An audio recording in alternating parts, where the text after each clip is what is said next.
Ya estamos de regreso, gracias por seguir ahí con nosotros y ahora voy a conversar con dos personas que admiro muchísimo. Mucha gente se pregunta cómo es que los Estados Unidos intervienen en países tan remotos como Irak, Afganistán, Vietnam, con la intención, dicen ellos, de liberarlos del yugo dictatorial que viven. Pero que Cuba, que está más cerca de Miami que la misma ciudad de Orlando, no es de interés. Le doy la bienvenida a Fernando Godo y a Gus García. Bienvenidos ambos al programa. Muchas gracias por la invitación. Estar aquí. Estamos viviendo días de mucha incertidumbre, pero bueno, queremos remontarnos un poquito atrás. Los Estados Unidos ha intervenido en algunas ocasiones en Cuba. La primera, tengo entendido, que fue en 1898. Cuando los mambíes estaban tratando de liberarse de España. ¿Cómo han sido las otras veces? Bueno, yo te diría más que Estados Unidos también le debe un favor. Los cubanos intervinieron en la revolución de las 13 colonias. Mandaron dinero a un general francés, eso es un debate histórico, yo tengo un libro de eso, a un general francés apellido Rochambeau, que lo utilizó determinantemente para ayudar a Washington. Digamos que de ahí salió el país más libre del mundo y sí fue determinante ese envío de dinero, no es que fue una cosa menor en la guerra. Ya yendo un poco más allá, sí hubo intervención en la guerra del 95, cuando ellos entran, ya después, 3 años después, se produce la explosión del Maine, hubo intervención después, ya a principios del siglo, porque hubo inestabilidad en Cuba, y hubo intervención en 1933, aunque no fue intervención directa militar. Sí, el presidente Roosevelt mandó a Sumner Welles, un embajador que tuvo un papel determinante en la caída de la tiranía de Machado. O sea, sí se produjeron intervenciones, y ahora tenemos el asunto este que tú bien has dicho, que hay intervenciones en países remotos, y no se toca a Cuba ni con el pétalo de una rosa. Eso tiene que ver con muchas cosas históricas y cuentos largos. A eso quería llegar. ¿Qué pasa que Estados Unidos, cuándo, en qué momento Estados Unidos decide no intervenir en Cuba? Yo no creo que Estados Unidos haya decidido nada. Yo creo que en estos minutos el pueblo de Cuba no está pidiendo por intervención. Yo creo que el pueblo de Cuba se ha lanzado a la calle pidiendo libertad. No hay intervención. Yo no oigo el reclamo de marines. Yo creo que también puede ser un error decirle al pueblo de Cuba que hay una intervención que no ocurre como pasó en Venezuela. Yo creo que el pueblo de Cuba, si ve eso, se va a retirar a sus casas y esperar los marines. Yo creo que en este minuto lo que hay que reforzar el pueblo de Cuba es decir que el destino de Cuba está en manos de ese pueblo. Exacto. Yo creo que sería importante decir a los militares y a los policías que no repriman a su propia gente. Correcto. Porque el asunto de pedir una intervención está en la mesa, está en las posibilidades, pero eso llevaría a una serie de factores colaterales, un costo de vida o cosas de esas. Pero no lo descarto. O sea, Fernando, yo quiero que me digas un poquito cómo fue que dejaron de intervenir. ¿Cuál fue el momento ese de que dijeron no vamos a tocar más a Cuba? En tu opinión. En eso hay historia no escrita, pero que debe profundizarse algún día. En 1957 llegó a Cuba un embajador, era Smith, el nuevo embajador, y entonces ese señor se vio de manos atadas, a pesar de que denunció muchas veces que Fidel Castro era comunista, era socialista, no encontró oídos aquí en la Secretaría de Estado, porque el secretario de Estado, que era John Foster Dulles, en aquel momento el hermano del director de la CIA, supuestamente estaban en una conspiración para sacar a Batista del poder.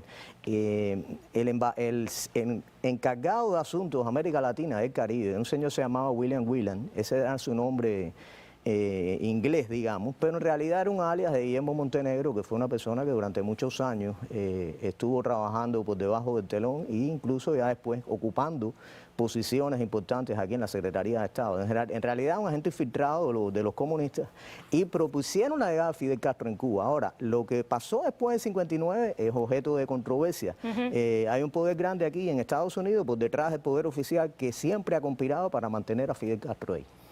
Gus, cuéntame un poco sobre la posición de Bob Menéndez en todo esto, las declaraciones que hizo. Vamos a hacer una cosa, un senador no puede estar con el sabre en la mano diciendo vamos a cortar cabeza, eso no es lo que es. Un senador es vamos a decir, es una política a otro nivel, no puede ser política de la calle.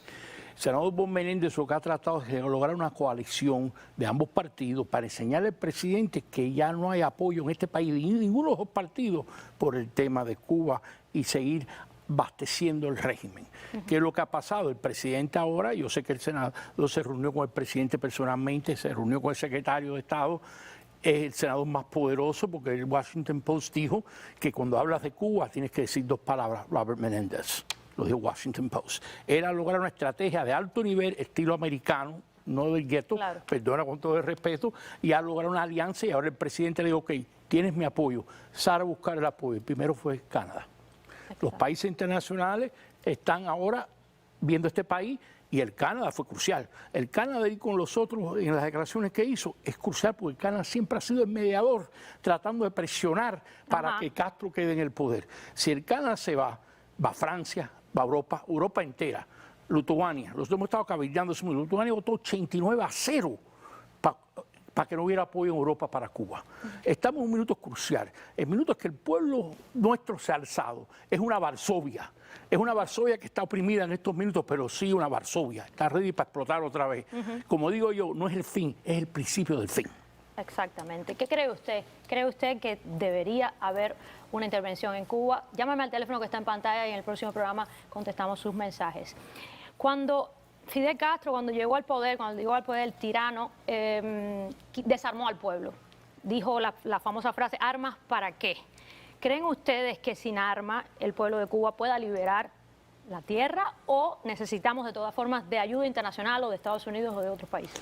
Definitivamente sin armas no se va a poder. Ahora sí pueden tener armas como si el ejército y la policía se vira, entonces ya automáticamente es el pueblo, forman parte del pueblo y tienen armas. Ahora yo sí te digo, es muy difícil salir a la calle con piedras y palos contra una dictadura que tiene hasta tanques, que te va a caer arriba, que te están dando palos y que te está reprimiendo y que tienen todo el poder. Yo creo que como si la solución va a quedar dentro de los mismos cubanos, la mejor opción sería que tomen conciencia los militares y la policía. ¿Qué es lo que pasa? Que los militares han sido muy acomodados durante muchos años por ese régimen y además tienen muchísimo miedo. Eso pasó en el estalinismo soviético igual. O sea, cualquier militar tenía mucho miedo salir, incluso fueron fusilados generales, mariscales, en ese sistema. Pero además los militares están pasando la misma hambre que está pasando el pueblo. ¿Cómo es posible que no se unan al pueblo?